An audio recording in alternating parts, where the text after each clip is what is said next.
Hello and welcome everyone to DRJ's webinar series. I am Bob Arnold, President here at Disaster Recovery Journal. Today's sponsor is Recovery Point, and the topic is ransomware recovery, how to harness proactive strategies for the ultimate cyber insurance policy. Before we get started, I want to review a couple housekeeping items. Today's session is being recorded. This recording will be shared with everyone tomorrow via an automated email. Attendees are also in a listen-only mode. If you'd like to ask any questions, please use the question panel you will locate on the right-hand side of your screen. We'll answer as many of these questions as possible at the end of the session. Now back to today's topic on ransomware recovery. Our presenters today are Jeff Judy and Scott Williams. Jeff is the Chief Cloud Architect for Recovery Point. He has more than 2 decades of experience in system architecture and administration with a particular focus on virtualized solution. He designed, built, and deployed Recovery Point's cloud environments and has extensive experience with a broad range of storage replication and backup technology. Scott is the CISO at Recovery Point, and as Recovery Point's top security and compliance leader, Scott does more than ensure the company becomes more stronger through today's threat landscape. He also helps grow the organization's strongest capabilities internally and externally as a value creator stemming from challenges faced in cybersecurity today. Scott strives to apply effective, secure solutions that align with go-to-market sales strategy by focusing on the organization's greatest strength and resiliency for its customers and future prospects. And with no further introduction, I'd like to now welcome and turn the mic over to Jeff. Thanks a lot, Bob. Happy to be here. Thanks for that introduction. And happy to be here with Scott Williams, our Chief Information Security Officer. And today, we're presenting on ransomware best practices and strategies. Scott, how are you today? I'm doing well. How you doing, Jeff? Doing well. I think we'll jump right in here, and we'll start off with the agenda. What we want to cover today is how to harness the practice strategies, and just talk about our knowledge in the disaster recovery space. So first, we're going to talk about a little bit about cyber attack numbers. Scott's perspective as the Chief Information Security Officer. Could talk about preparation and how it is critical to your approach in recovery and cyber attack and ransomware recovery. And we'll get into a little bit about the finer details of a ransomware recovery plan and how it really is different from a traditional disaster recovery plan. And then we'll share with you some real world success stories that we've seen throughout our experiences. All right, so let's get started.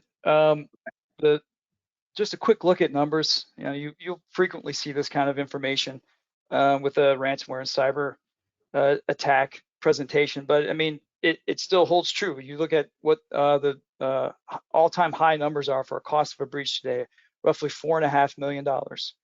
And 51% of organizations are planning to increase their security investments as a result of the breach.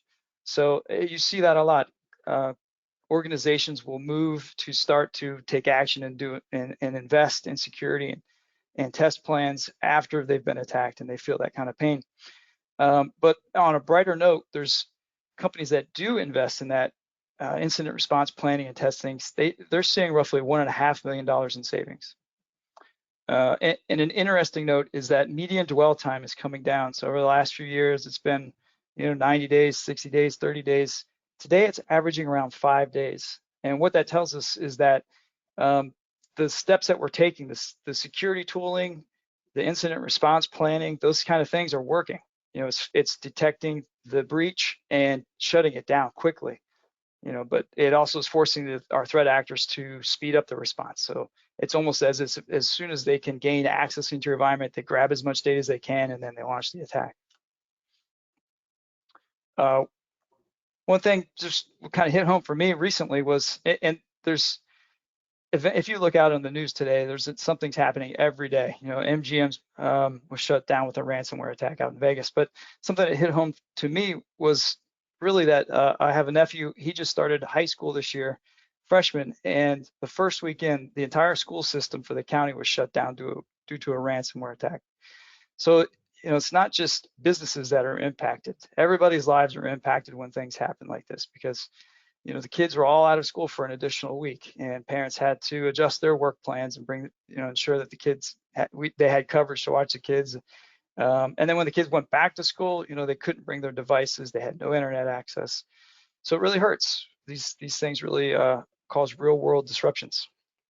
So Scott, really, this is really want to hear your perspective on cyber events and ransomware attacks.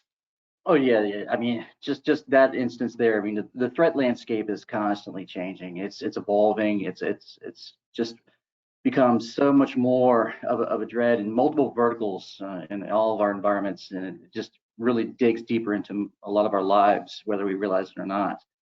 And from my perspective, in the role that I'm in today, it's a lot different than what it's been in the past. It does continue to evolve, constantly evolving to try to meet the threats as much as possible. And one of the key areas that we try to focus on is understanding the business, really getting an idea of how things move throughout the business, and working with teams, with the financial teams, working with sales and so on, to get a better understanding of what's going on and what they're seeing over the horizon, and knowing the risks that they're up against, and getting a better understanding of how businesses are evolving to help mitigate some of those threats.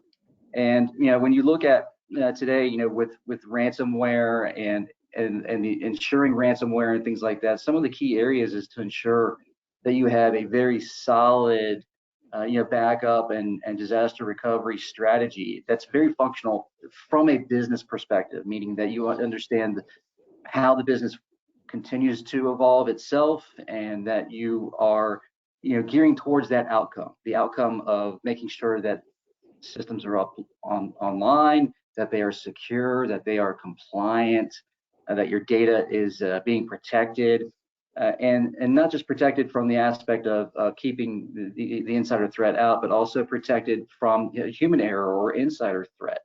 And basically looking at that angle of, as the CISO role continues to grow, they start to take on also the responsibility of recovery, and recovery as it would tie to the business, and not just operations, but working with operations to ensure that they have the right CapEx in place, and that those systems are currently functional and they're up to date, and so on. And that also ties directly into the sales cycle, because if you're looking at working or selling to customers and your clients the capabilities, you want to make sure that your capabilities to provide services are secured and tied to cyber risk outcomes. So if you look at the cyber-based risk of not having an immutable backup, as an example, immutability, basically meaning that that the integrity of those backups are very well protected, and that the outcome of that would be that if you ever had to go to that backup, if your backups were attacked, that you could potentially be able to recover from a certain point in time. And of course, when you look at that, from an outcome perspective for the risk of the organization, you want to be more of a business-focused partner as a CISO in today's environment. And from that business focus, you get a better understanding of looking over the horizon again, and really seeing how things are going on the threat landscape. You're seeing data exfiltration, you're seeing encryption of files, of backups being attacked, of just sensitive information being leaked out into the world today, and so on, and trying to show that risk back to your CEO, or to the entire executive team, the leadership team, or even to your board is key, to being able to be frank in your conversations with those types of threats, and to let them know that, hey, there is dedicated resources that are needed to continue to grow, and to help not only build on the fact that you are protecting your organization through means of ensuring that you have a cyber insurance policy, but also ensuring that that policy can be maintained over the next few years, because policies and those types of premiums can change over time based upon what's going on in the news, to be honest with you. And there's constant threats out there, right? And the constant threats have to be met with constant threat and exposure management, right? So you have to look at how can you bring in an exposure management program. What is the overall risk of the organization? What is the risk appetite? How can you apply dollars and outcome to your budget cycle? You know, if you have certain line items in your budget and you need to be like, well, we need to make sure that we have redundant backups, plus immutable backups, plus offsite, plus a DR plan, plus an incident response team, a crisis team. You know, all these things come into play, really.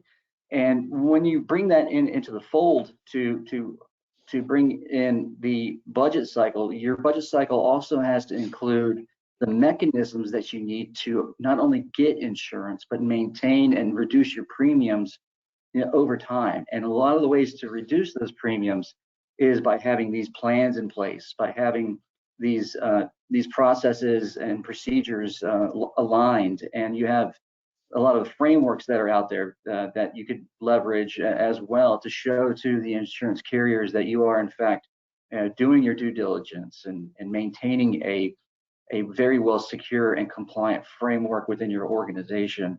And that's through continuous control monitoring, right? So controls, there's several hundred controls like in the NIST 853 standards, right? Which is some of the things that Recovery Point does today. And also when you look at SOC 2 Type 2 compliance, and you know, we deal with that. Our clients, you know, look forward to seeing these reports and seeing from a third party that we are attesting and we are doing what we say we're doing. We're not just checking a box.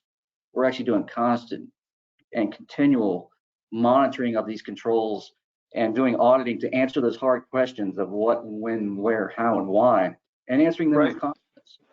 Yeah, in our line of work, our business, we are constantly, that's requested of us every time, right? Are you compliant? You know, show us.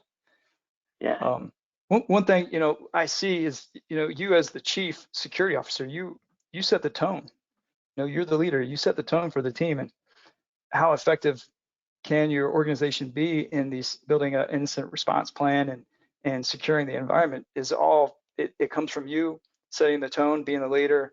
You know, I talk about that frequently about how everything starts with leadership. And if you have the backing of leadership, you can be successful working through all of the things you need to do. Yes. Thanks, Jeff. I appreciate that. That is true. That is true.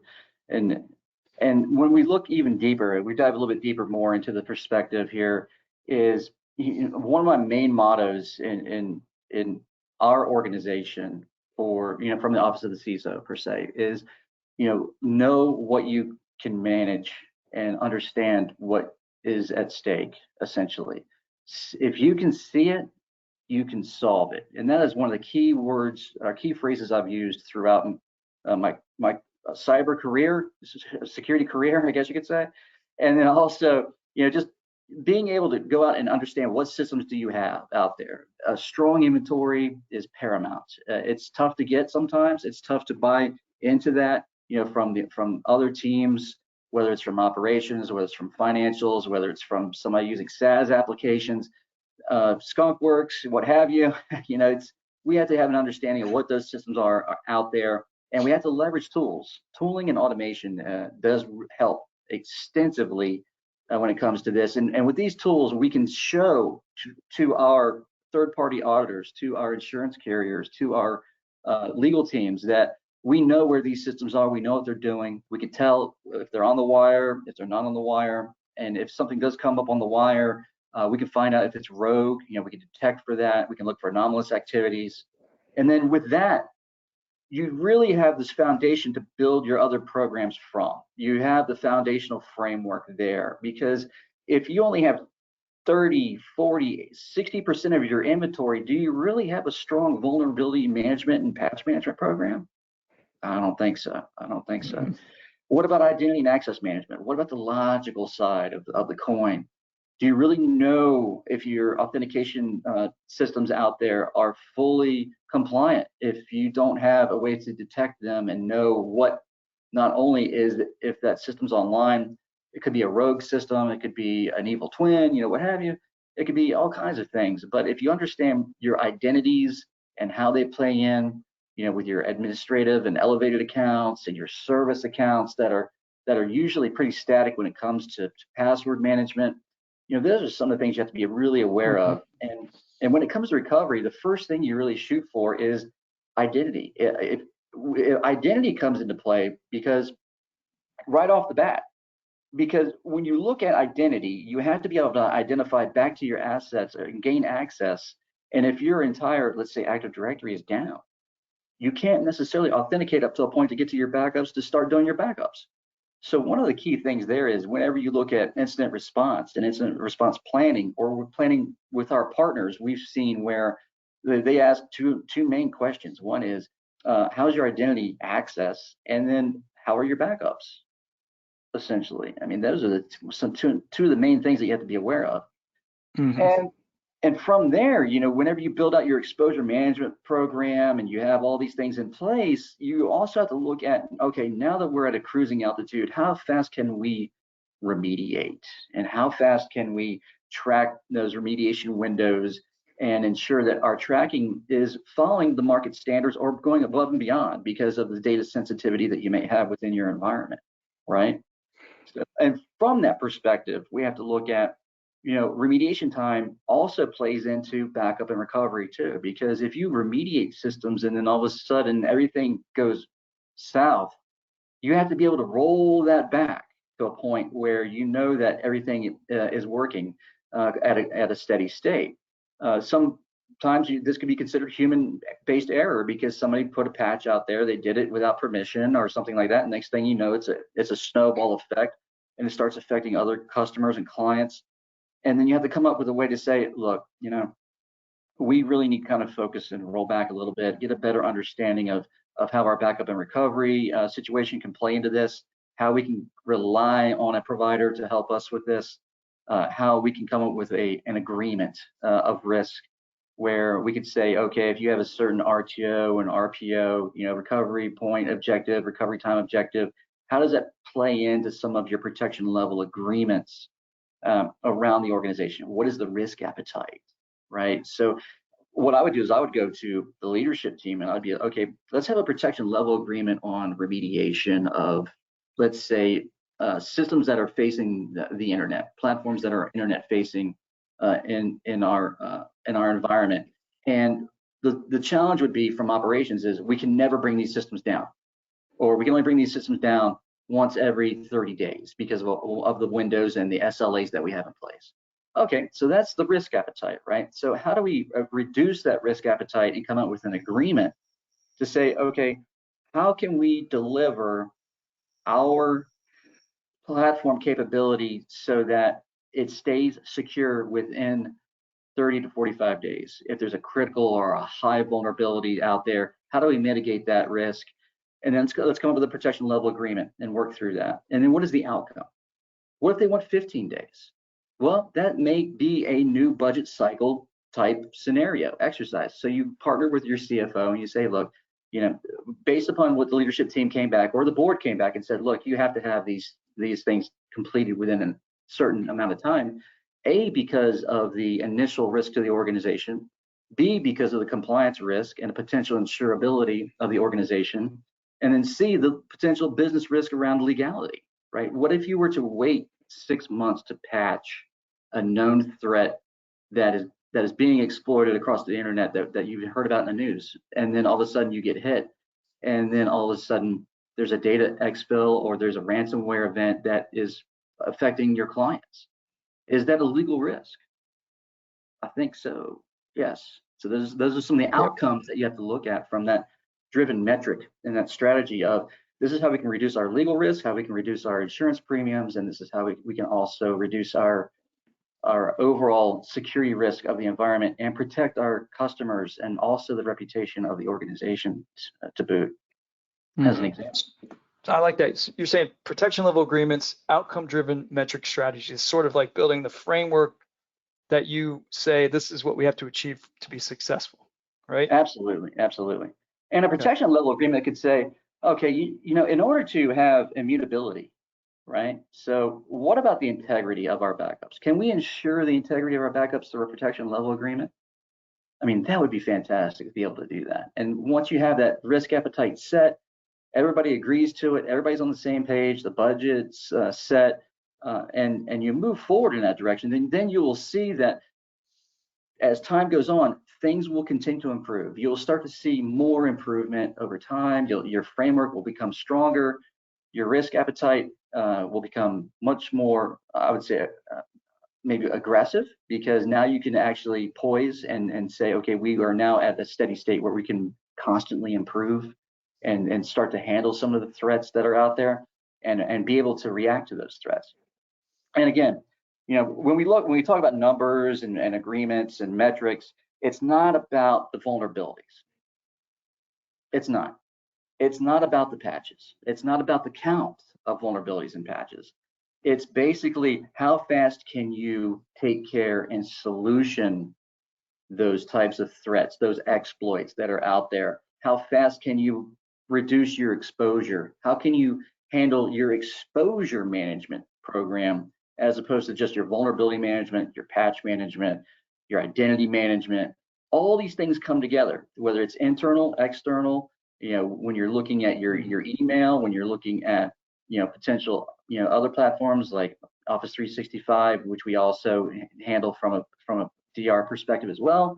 I mean, it's about overall exposure of the entire organization, how you play into the ecosystem, across the internet, and how that plays out with your end users. We talk about the human firewall internally. We talk about, make sure that there's phishing rates and other things like that. We can talk about way deep, but we're not going to go in that direction right now. But it's more or less around reaction timing and incident response and being able to have those immutable backups whenever you do have an incident to respond to. And to go from there is key. And to really build on that, it's all about speed. We talked about the dwell times earlier. 5 days is the average. Is that right, Jeff? 5 days? 12, yep, 5 days. 5 days. So basically, when you look at that, you realize that, yes, the dwell times are reducing, right? The identity of these threats are basically increasing capability around the fact that you can see it, you can solve it faster, but that's about speed, right? And speed is the key, because even the threat actors are all about automation and speed. And when you look at the automation and the capabilities that they have, you want to offset that automation of those capabilities with the capability of saying, look, you can automate all you want back to my backups, but if I'm doing well on my backups and we're immutable and we can go back in time and we have a good protection level agreement in place, around that expenditure, or whether it's CapEx or OpEx or what have you, you have that capability now to say, I can see it, I can solve it, we can work through it, we can react to it, and we can run through it with speed and offset their speed and automation capabilities. Thanks, Scott. Thank You're you. welcome. That great information. Thanks, Jeff. So what happens when you have a breach, or when you're preparing for a breach? Usually you could potentially say that it's one of the most stressful days of your career, right? Absolutely. And yes. How can you switch that around, really? I mean, turn that stressful day into your biggest success story. The way forward to do that is with preparation. And we call it 4 bullet points here that we wanted to talk about. But preparation is key to being able to react quickly and bring your business back online. The top thing here is really know your critical infrastructure and data. So Scott really covered that in great detail, but the point to drive home is that you really need to know where your critical data sets sit. Those data sets will, when the breach happens, data exfiltration may occur. You need to understand what was stolen and understand what your risk rating is for that data set. If you have that kind of information, you can understand, or it will inform you to take the next steps in your response plan. Was it data that you really don't care about? You may not have to, it's not personally identifiable information. You don't have to contact employees. You may have to contact certain authorities, but there's levels to what you have to do. If it's critical data information sets, people's Social security numbers, for instance, you have to contact law authorities, you have to contact those people. So you need to know what sensitive data you have and where it's stored and monitor it. Build your response team. That's a big organizational effort. It's not just your subject matter experts on Linux and Windows or some type of application. It goes across the entire organization. So Scott builds a team. He's got to build like human resources. You've got to build your security team. Your Scott, your external vendors, right? Your MDR, third-party vendors that you may be using. Yes, they are key as well. Absolutely. Yes. So it's an organizational-wide effort. And then implement the solutions. So once you understand the data sets and you've got your response teams, implement the solutions that are going to help you. So the right tools for the job. That can be your MDR up front, your right firewalls, your SIM. But then on the backside for recovery purposes, you want the right backup technologies and replication technologies that align with the recovery point objectives for your systems and applications that are most critical to your business. Absolutely. And then the last point is test, practice, exercise. You want to simulate the attack, and then consider any multiple scenarios out there. So you might have no communication access between teams. You may be cut off. Your data center may be cut off, and so you have to simulate what you do in those types of situations. One of the things that's tough to do is like in the fog of war, there's a lot happening to you. It's like I said, it's the most stressful day, and you're not really going to be able to make that great of decisions right at the moment. But if you've tested, you've practiced, you have that muscle memory, so to speak, you can take the right steps at the right time. And that's the key, muscle memory. Yeah, and going through incident response, and it is tough. It is very tough to be thinking on a swivel. Your head is on a swivel. You're constantly coming up with ways and moves, and essentially when you look at a simulation of an attack, one of the key things is you can detect, right? You can see them coming. You can see the train coming. You can detect it. You can say, hey, there's a train coming. But if you can't move because your backups aren't there, then essentially your data, even though the threat actors come in, they've done what they've done, it's really hard to recover from a situation where you don't have a strong backup piece of your incident response plan and your business continuity plan overall. And from that, you can have all the tools in place again. And Jeff, I think we're going to allude to that here in just a minute. But all the tools can be in place, right? Everything can be set up. You could have your SIM, you could have your SOAR, you could have your EDR, your MDR, and everything's working great. And I mean, you're protecting the walls and you're protecting the halls to an extent. But then all of a sudden, if on the back end you didn't have the chance to do that tabletop, that quarter, or that backup test, or that DR test, or any kind of incident type testing that would rely on data protection, then you may wind up in a situation where your incident response is going to be short. Yeah. Short on runway than you want to be. Recovery from, we'll get into that in a minute too, but recovery from a traditional disaster event versus a cyber event is vastly different. And so you need to test and practice and exercise for this kind of event.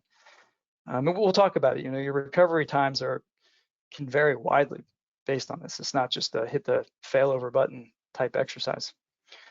So if you prepare like this, you've set up your MDR, your firewalls, your security systems are all in place. Guess what? You're still going to get hacked. It's when, it's not if, it's always when it's going to happen to you. So, so what do you need to do? I mean, we're going to dive right into a ransomware recovery plan. I mean, Scott, what do you see that's kind of different between these two?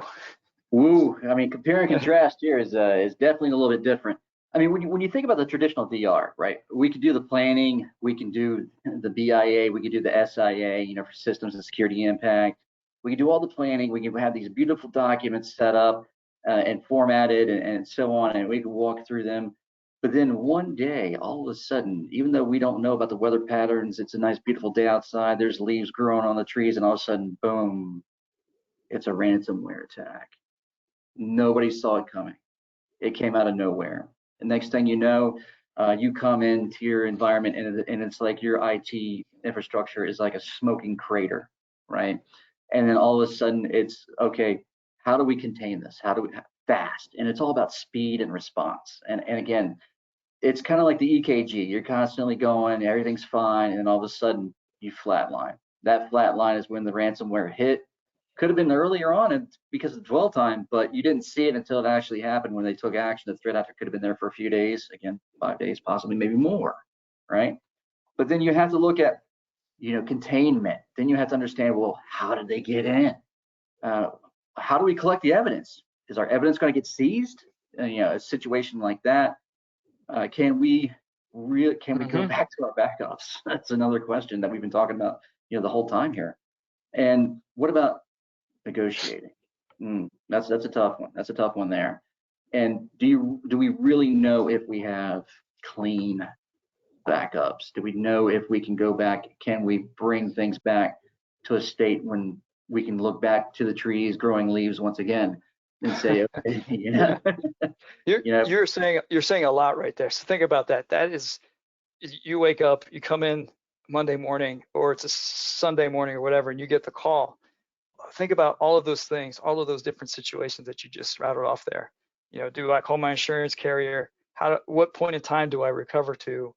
You know, there's just so many things. Do I negotiate a ransom? There's a lot happening. It's a very stressful situation. So absolutely. You could start with writing those situations down and be like, okay, what is the answer? You know, what do I do here? But if you look at the differences here between a traditional versus a ransomware recovery plan, you know, one of the biggest mistakes is that you can't presume that you can recover from yesterday's backups. They may be compromised, you know, and you can't assume that you can recover in 10 minutes. You need to be able to, sometimes the data center is completely offline, like you said, Scott, and you need to recover in an alternate site. So, you know, us as a disaster recovery service provider, we have the alternate facilities, and we provide what we call clean rooms, where you can bring up systems in an isolated environment, which is actually critical to starting your recovery, because you can't presume that you can just recover from last night's backups. The backups have to be restored. You have to sanitize them, promote them back to production, and then repeat that process. Right. You may run into a scenario where that backup's no good. You know, it's actually completely encrypted and you can't recover from it. So you have to go to the next recovery point. Well, I mean, Jeff, let's think about this for a minute. If you don't mind me asking, I'm gonna ask a question here real quick. You know, from one peer to another, from operations to cyber, would I be happy if you sent me just reports on the fact that our backups didn't fail for the last 2 or 3 weeks? Would that be good enough? I mean, just to say, hey, you know what, our backups aren't failing. Everything. I mean, we see the reports. They come in. Oh. We have plenty of capacity, right? We have capacity. We have good reports coming in. All green, right? Failing. We're good. Yeah. No, it's not enough. You know, you got to test the backups, make sure that the backup integrity of the backup is good.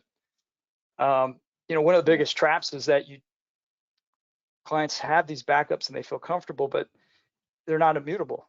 And if you don't have immutable backups, or if you don't have backups at all, you're toast. You know, all your line of defenses have failed, and you don't have backups. So at that point, you are in a negotiation mode, and you have to pay the ransom. Well, what if they were immutable and I had the last 3 days and I'm good to go? I mean, what do you think about that? You think we were okay? That sounds pretty good to me. At least you have that backup, but do you know if it's any good? You know, you need to test. The dwell time could be a lot longer, right? Yeah, I mean, the threat actor could be hanging out there for a few days, you know, and just sipping away and just watching things fly by, right? That's exactly right. Yeah. So some points to call out for a ransomware plan. This is your essential checklist. So we've talked about this already, but in incident response procedures. So some of those scenarios that you're talking about, Scott, you need to put that down on paper, write down what the procedures are for those incidents, at the times, things, the scenarios that you think might happen. Immutable backups, those have to be, you have to have a regular cadence of backups that you can go to, because dwell time right now is 5 days. It can be a lot longer, depends on the detection, and you need to be able to go back in time to different recovery point objectives. Without backups, that's table stakes today. If you don't have backups, then you should probably start creating a ransomware fund to pay them off. Become self-insured, I guess, right? Exactly. Yeah, that's another point. Insurance companies today won't insure you if you're not passing certain gates. You must have backups. You must test. Absolutely, absolutely. So malware removal tools, system restoration. So what happens once you recover a backup? Those tools need to be available to you to sanitize the data sets before you can restore it back into production. And then as that you'll hear this all the time, but testing and validation. So validate those procedures. If you just go back over the past 12 months looking at your business, think about all the changes that have occurred. All of those changes, have they made it into your new DR plan? And then Scott, he's always pushing on this one with Recovery Point, employee education and awareness programs, and make sure everybody's up to date. Yeah. Everybody's on the security team, as far as I'm concerned. Exactly. Yeah. Have to be. Yeah. Yeah. That is AI is changing the game with phishing technologies today. So, what a phishing email used to look, you could kind of pick it out and be like, well, the language is wrong, or the questions are kind of strange. But, with AI now, it's able to generate these very well formatted emails to get you to click, trigger the event. One thing we like to stress here is a 3-2-1-1-0 rule for backups. And that really is, you want to keep 3 copies of your data, keep them on 2 different media sets, put 1 copy off-site, keep it at recovery point, and make sure that copy or a copy is immutable. It can't be, once it's written, it can't be deleted or changed. And then the 0 would be make sure that you test and that your backups are clean. So, and one thing I do like about Recovery Point, me being one of their #1 customers, I guess you could say, internally, mm-hmm. is the capability of the fact that we own our own data centers, and we have a total data chain of custody too, right? So when that backup lands here, it stays here, and that's one of the key things that is really compelling when it comes to regulatory agencies and things like that, and just regulations overall. Or even from the aspect of understanding where is your data at any given time. Can you really attest an answer to that if an insurance carrier were to ask you those types of questions?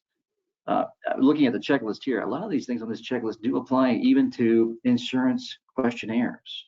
They are getting quite lengthy. I mean, extensively. I mean, we're talking well over 200 questions sometimes for larger organizations. More questions than controls that people have can be derived from some of these questionnaires. And with these capabilities that I get to enjoy as a CISO of Recovery Point is the fact that a lot of these things we are doing today internally, and basically consuming some of these types of strategies, I guess you could say, to enhance our own capabilities and so on. And this is something that we look forward to building out our capabilities in the long run for our clients as well. That's right. So a success story. All right. Recovery Point. Yeah. Back in the spring, we had a client that came to us. It was very, as we said, a high stressful situation for them. They had managed detection and response on all of their endpoints. They had firewalls. They had their security tools. They had third-party vendors protecting them, and yet they still had suffered that breach. They had all of their systems wiped out, including their backups. And so they were down hard, and they gave us a call, and they said, hey, we need your help to recover. Now, the services they had with us were assisted recovery. We weren't responsible for helping them actually restore their data sets, but they were, it was a high stress situation and they needed the help. So we stepped up and performed the recovery for them. We were able to bring back all of their systems at the required recovery points in 14 hours. And then we had to step through various iterations of those recovery points to find the correct data sets that were useful to what they needed and continue to work with them. But, we were able to bring them back. And it took them over 60 days actually to put themselves back into their production side. So they ran with us for about 2 months before they could finally return back to their production data center sites. 2 months, didn't skip Yeah. a beat. That's fantastic. Yep. That's They great were news. lucky. They had held, or we held an immutable copy of their backups here. So even though the local side backups were wiped out, the backups that were at our data center couldn't be touched. Do you think that was one of the major catalysts to ensuring their recoverability back to normal? Oh, absolutely. Yeah. Without, like we said earlier, without backups, there's nothing you can do. You're toast. So that, they were lucky that they had that last line of defense, and they had us as a vendor to be able to bring their systems up in a a clean room, and begin the sanitization process. That's amazing. That's amazing. All right, well, so Scott, let's just, in summary here, and then we could go to question and answer.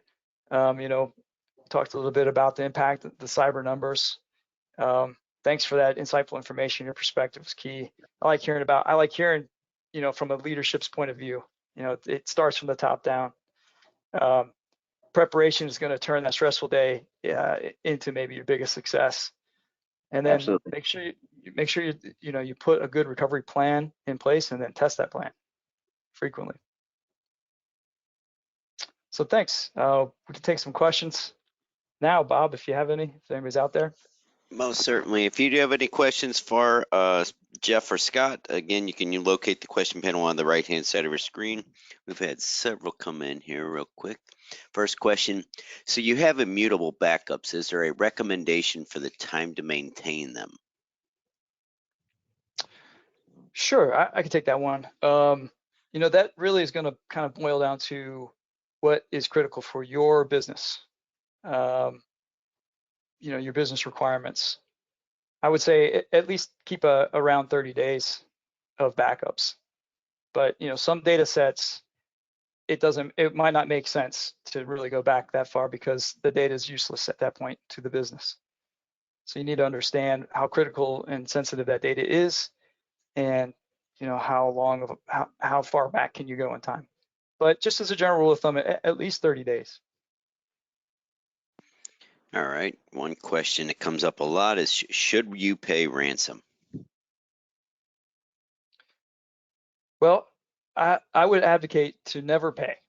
Because if no one ever paid, then this problem wouldn't exist, right? But it's out there, and you need to have cyber insurance as your backstop, and understanding your data sets, what they are. If there's been you could experience double extortion. So they pull your data out, they encrypt everything at your data center, and then they say, okay, by the way, if you don't pay us more, we're going to release all the data we stole from you. So you may have to pay, you may have to negotiate, and you need to understand how critical is the data that they stole from you. Because it's going to give you a bargaining chip in the end. And you do have to remember that if you do pay and they give you the decryptor, it's not optimized for speed. It never is. So you could say, okay, I paid all that money. They gave me the decryptor key. Let's start unencrypting all of my data sets. And then you discover that it would have been quicker to recover from your immutable backups anyways. So they are criminals, and you're trusting that they're going to give you the right tooling to get yourself back online. What are the legal and regulatory considerations for organizations that have been victim of ransomware attacks? Scott, did you want to take that one? Yes. So basically, around the legal risks around ransomware attacks, it's come up lately that with the SEC, you have to file if your business is impacted, right? So, as an example, in the recent news, I'm not going to name any names, but places that we're very familiar with in Las Vegas over the last week, some of those companies did have to look at paying, but that also created a financial impact to their organization as a publicly traded company, right? The other impact is, when you look at healthcare and you're hit with ransomware, you have to understand the security rule around HIPAA and contingency planning.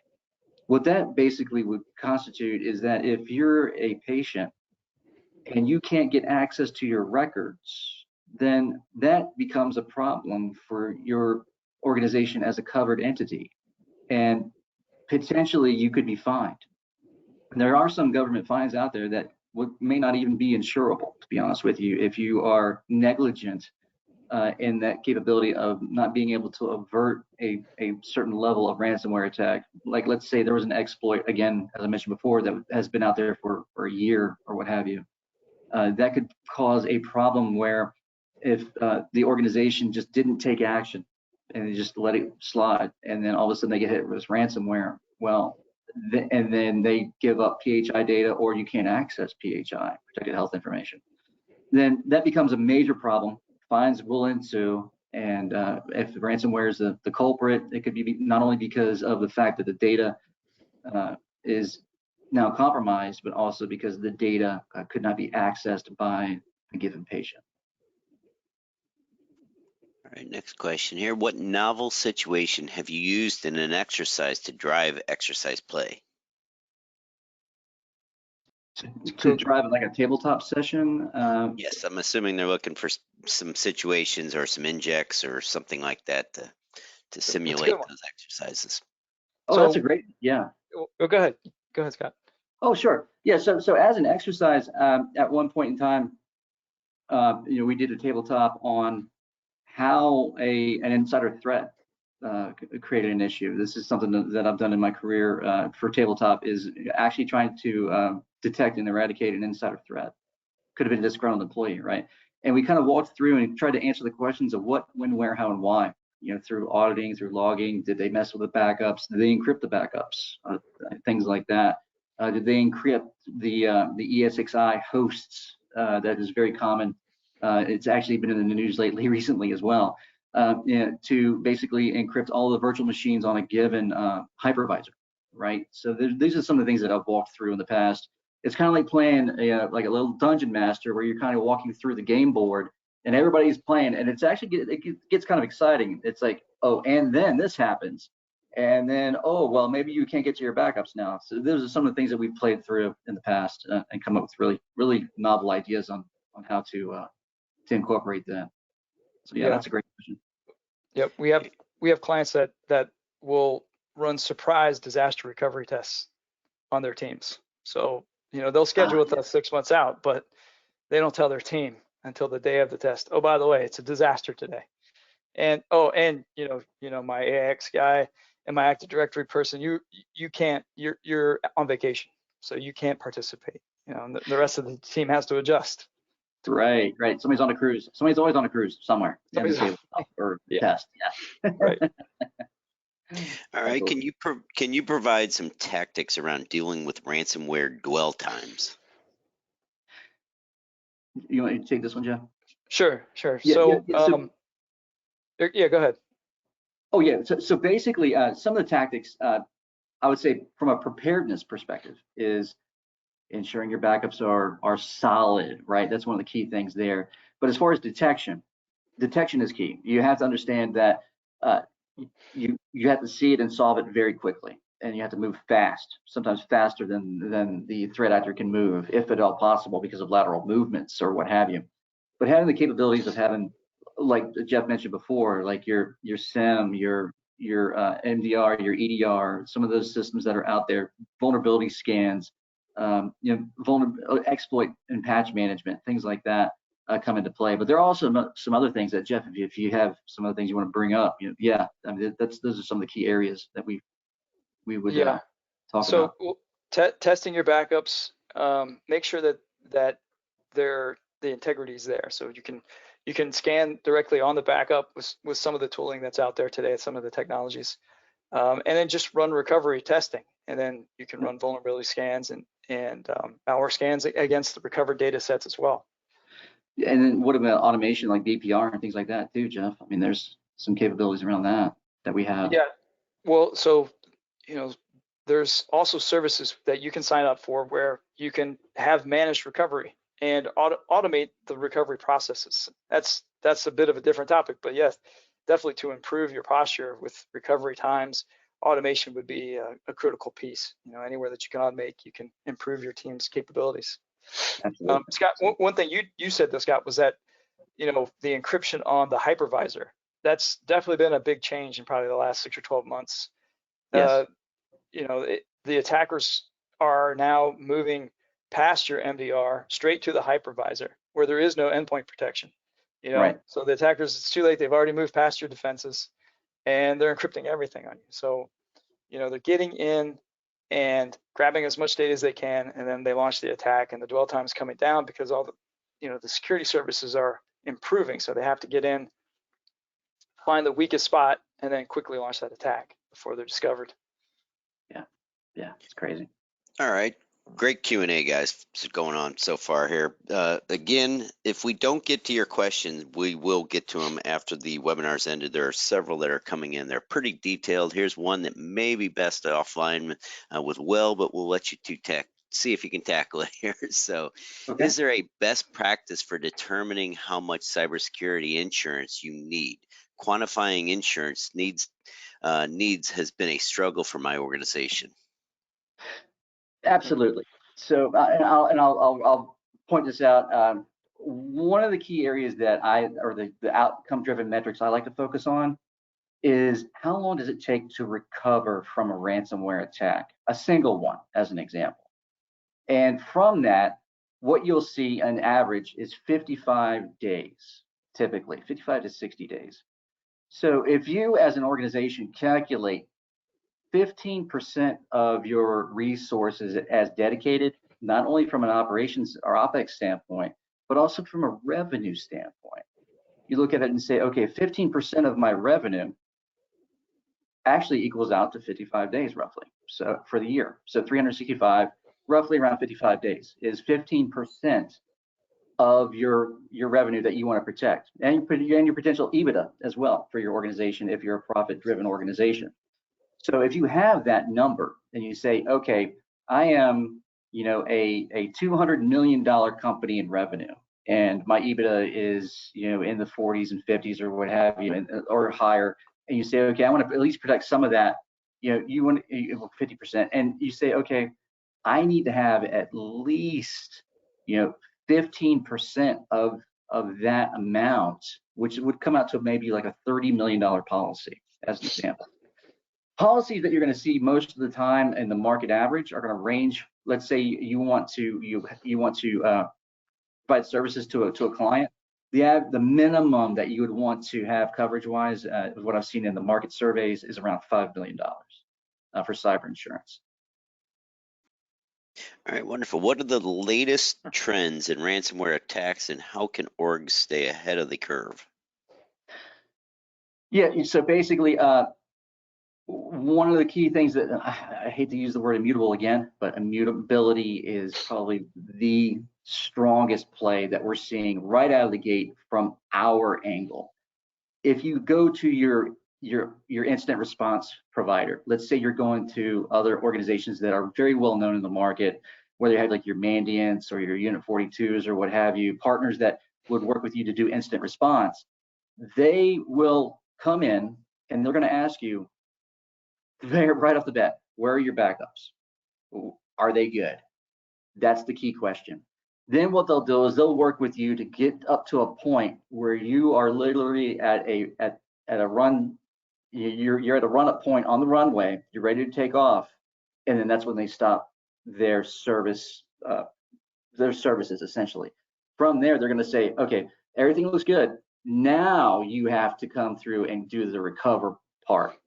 And that is where they fall back to the organization to say, okay, the organization has to do the recovery and get everything back up and running. But if you don't even have that, they can't even get up to the run up to get you off the ground.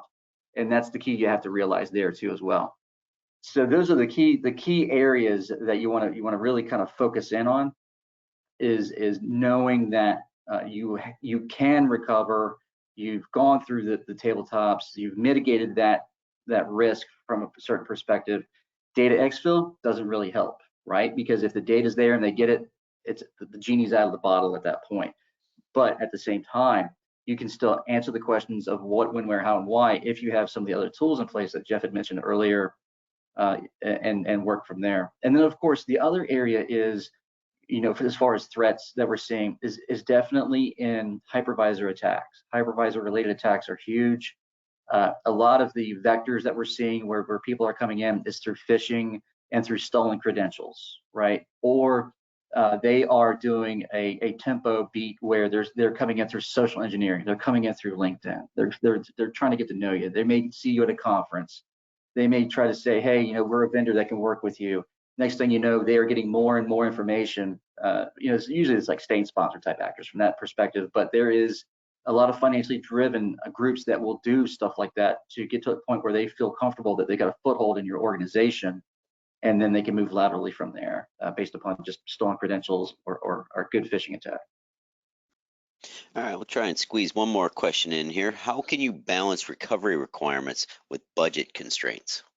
That's a great question, and that goes back to your risk appetite for the organization. And Jeff, you can probably answer more on this than I can when it comes to RTOs and RPOs. The tighter they are, the more they cost, right? And you have to understand the risk appetite of the organization. Is the juice worth the squeeze, right? Right. So, I mean, we started the presentation with some numbers, and 51% of clients are now, it's up over this year, are investing in cybersecurity solutions after they've had a breach. Okay, so the attackers don't wait for budget cycles, right? The bad guys are always trying to get in there. Yes, you're running a business. You have budget constraints. You have to figure out where to put your money.